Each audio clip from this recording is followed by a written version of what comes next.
आगे बढ़ते हैं, बात कर लेते हैं स्वामी अवि मुक्तेशानंद के से जुड़े मामले की, जिसको लेकर सियासत और कानूनी हलचल तेज हो गई है। नाबालिग के यौन उत्पीड़न के आरोप है उनके खिलाफ पॉस्को एक्ट के तहत केस दर्ज होने के बाद उन्होंने अग्रिम जमानत के लिए इलाहाबाद हाईकोर्ट में याचिका दाखिल की है, जिस पर आज सुनवाई होने वाली है। तो आज सुनवाई होगी, अग्रिम जमानत याचिका पर सुनवाई होने वाली है। शिष्य मुकुंदानंद ने भी दायर की है याचिका। बच्चों के यौन शोषण को लेकर दर्ज है केस। प्रयागराज के झूसी थाने में पॉस्को एक्ट में एफआईआर दर्ज हुई है। तो क्या राहत मिलती है या फिर जमानत मिलती है, इसी पर आज सुनवाई होगी 2 बजे के बाद।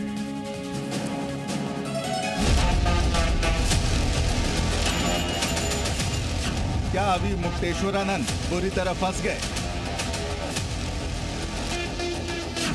क्या अभी मुक्तेश्वरानंद की गिरफ्तारी तय है? ये सवाल इसलिए उठ रहे हैं क्योंकि आशुतोष ब्रह्मचारी के बाद लेखिका भूमिका द्विवेदी ने बड़े आरोप लगाए हैं। भूमिका के मुताबिक अभी मुक्तेश्वरानंद का आश्रम आलीशान शीश महल है।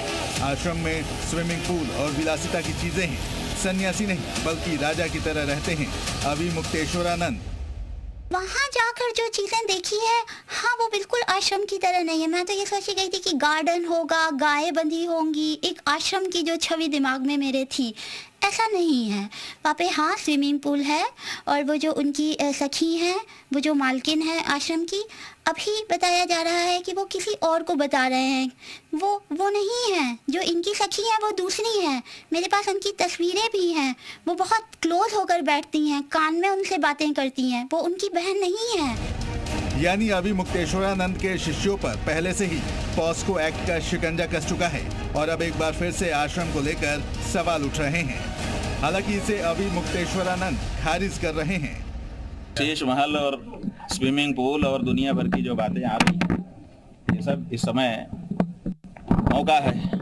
तो जिसके मन में जो खुन्नस है अपने अपने वक्तव्य के माध्यम से वो निकाल ले रहा है। सच्चाई ये है कि ये श्री विद्या मठ है। सन 1995 में इसका निर्माण हुआ और उसके बाद से ये मठ लोक कल्याण के कार्य निरंतर करता चला आ रहा है। जहाँ तक 5 मंजिला होने की बात है, ये ऐसी चीज नहीं होती है कि कोई जेब में रख करके छिपा ले। जी मीडिया की टीम भी वाराणसी में स्वामी अभी मुक्तेश्वरानंद के आश्रम पहुंची, लेकिन वहां मौजूद स्वामी के शिष्यों ने इसे मनगढ़ंत कहानी करार दिया है। आप लोग चूंकि आई थी, आप खुद भावुक नजर आ रही हैं। जिस तरीके का पूरा माहौल है, स्वामी अभी मुक्तेश्वरानंद से पुलिस पूछताछ करने आ रही है, क्या लग रहा है? सब गलत लग रहा है। गलत हो रहा है। उनके ऊपर आरोप लगे हैं। जो आशुतोष ब्रह्मचारी हैं, उन्होंने आरोप लगाया है। गलत लगाए हैं। आपका क्या कहना है? बिल्कुल गलत है, निराधार है। इसमें मेरे गुरुजी का कोई दोष नहीं है। कहाँ से हैं आप? यहीं से हूँ और बरसों से हम पीढ़ी दर पीढ़ी हम लोग यहीं से जुड़े हुए हैं।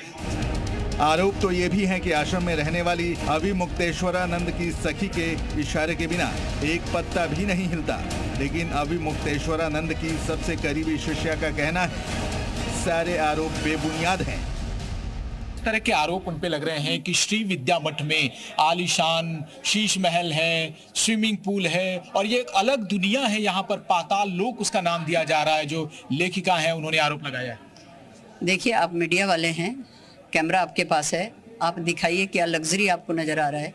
और इस तरह के जिस तरह के जो आरोप लगा रहे हैं, घिनौने आरोप जो लोग लगा रहे हैं, वो आप सब अपने कैमरे में दिखा सकते हैं सबको, पूरी देश दुनिया को दिखा सकते हैं। यहाँ ऐसा कुछ भी नहीं है। अब देखना है कि स्वामी अभी मुक्तेश्वरानंद के खिलाफ पॉक्सो एक्ट में कानून का शिकंजा कसेगा या नहीं। हालांकि स्वामी अभी मुक्तेश्वरानंद ने गिरफ्तारी से बचने के लिए इलाहाबाद हाईकोर्ट में अग्रिम जमानत की याचिका दाखिल की है, जिस पर शुक्रवार को सुनवाई होगी। वाराणसी से जयपाल के साथ ब्यूरो रिपोर्ट, जी मीडिया।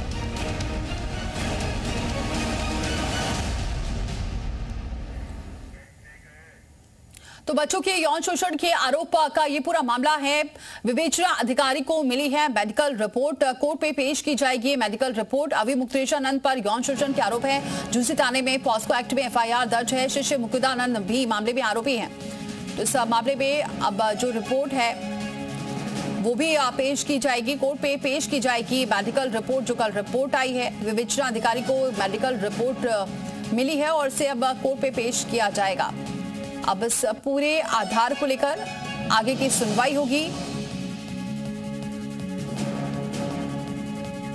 मोहम्मद गुफरान हमारे साथ जुड़ चुके हैं इस खबर पर। गुफरान, आज सुनवाई होगी, अब देखना यह होगा कि राहत मिलती है अभी मुक्तेशानंद को या नहीं। बिल्कुल, देखिए स्वामी अभिमुक्तेश्वरानंद की अग्रिम जमानत याचिका पर जो है वो आज इलाहाबाद हाईकोर्ट में सुनवाई होनी है। सुनवाई की जो समय है वो भी तय हो गया है। 3:45 पर हाईकोर्ट की जो सिंगल बेंच है वो इस पूरे मामले में सुनवाई करेगी। सबसे बड़ी खबर इस वक्त की यही है क्योंकि 142 नंबर पे ये केस लिस्टेड था हाईकोर्ट में, तो ऐसे में सुनवाई की जो उम्मीद है बहुत कम जताई जा रही थी, लेकिन मेंशन जो है उनके वकीलों ने किया, उसको कोर्ट ने स्वीकार किया है। यानी अब स्वामी अभिमुक्तेश्वरानंद की अग्रिम जमानत याचिका जो है उस पर सुनवाई का जो रास्ता है वो साफ हो गया है। सुनवाई होगी। 3:45 का जो समय है उनके वकीलों को भी दे दिया गया। तो सीधे तौर पर कहें तो ये स्वामी अभिमुक्तेश्वरानंद के लिहाज से फौरी तौर पर कहें तो राहत की खबर, अच्छी खबर ये है कि सुनवाई होगी, क्योंकि अभी तक इस पूरे मामले में सुनवाई पर संशय था, क्योंकि 142 नंबर था, केस लिस्टेड था। तो इस लिहाज से यह माना जा रहा था कि 100 के आसपास ही केसेस की सुनवाई हो सकती है, उसके बाद के केसेस नेक्स्ट वीक जा सकते हैं या फिर होली के त्योहार के बाद जा सकते हैं। तो ऐसे में यह बड़ी खबर यह है कि अब मेंशन उनके वकीलों का स्वीकार कर लिया गया है। हम इस वक्त हाईकोर्ट के बाहर मौजूद हैं और यहां पर 3:45 पर स्वामी अभिमुक्तेश्वरानंद और उनके शिष्य जो है मुकुंदानंद, उनकी अग्रिम जमानत याचिका जो है उस पर सुनवाई होगी। अगर पूरे याचिका की बात करें तो यह पूरा जो मामला है पॉक्सो एक्ट से जुड़ा है, जिसमें नाबालिग बच्चों के साथ यौन उत्पीड़न का आरोप है। गंभीर धाराओं में, बीएनएस की धाराओं में यह मुकदमा जो है झूसी थाने में दर्ज हुआ 21 फरवरी को, और उसके बाद से इस पूरे मामले की जो जांच है वो लगातार जारी है। बच्चों के बयानात हुए हैं, इसके साथ ही उनके मेडिकल हुए हैं। मेडिकल रिपोर्ट जो है वो विवेचक को सौंपी गई है। और अब जो है अच्छी खबर यह है स्वामी अभिमुक्तेश्वरानंद के लिए कि इस पूरे मामले में आज इलाहाबाद हाईकोर्ट जो है वो सुनवाई करेगी और 3:45 का जो समय है मेंशन के आधार पर वो दिया गया है। तो सीधे तौर पर यह एक तरीके से अच्छी खबर अभिमुक्तेश्वरानंद और उनके समर्थकों के लिए, उनके भक्तों के लिए है। जी बिल्कुल गुफरान, और क्या जानकारी मिल रही है, अभी क्या प्रतिक्रिया देखने को मिल रही है? क्योंकि हालांकि शुरू से ही अभिमुक्तेश्वरानंद का यही कहना है कि कहीं ना कहीं इस मामले में हर तरफ से झूठ फैलाया जा रहा है। रिपोर्ट को लेकर भी उन्होंने यही कहा है। अब अभी और भी कोई प्रतिक्रिया देखने को मिली?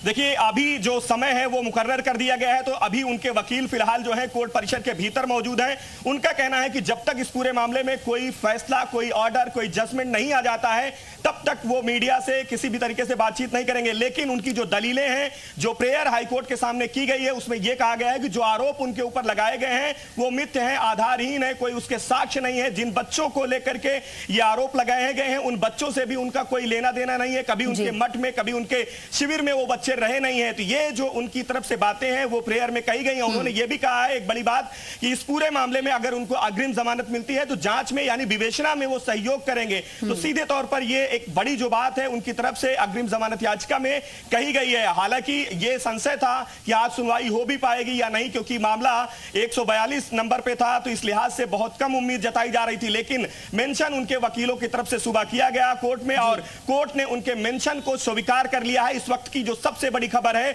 वो ये है कि मेंशन को स्वीकार कर लिया गया है, यानी अभिमुक्तेश्वरानंद की जो अग्रिम जमानत याचिका है उस पर इलाहाबाद हाईकोर्ट सुनवाई करेगा। ठीक है गुफरान, नजर बनाए रखिए, आगे भी आपसे अपडेट लेते रहेंगे। तो ये बड़ी खबर ये है कि पहले लग रहा था कि हो सकता है आज सुनवाई ना हो पाए, लेकिन 3:45 पर बताया जा रहा है कि इस पूरे मामले की सुनवाई होगी। देखना यह होगा कि अभिमुक्तेश्वरानंद को राहत मिलती है या फिर उन्हें जमानत मिल जाती है।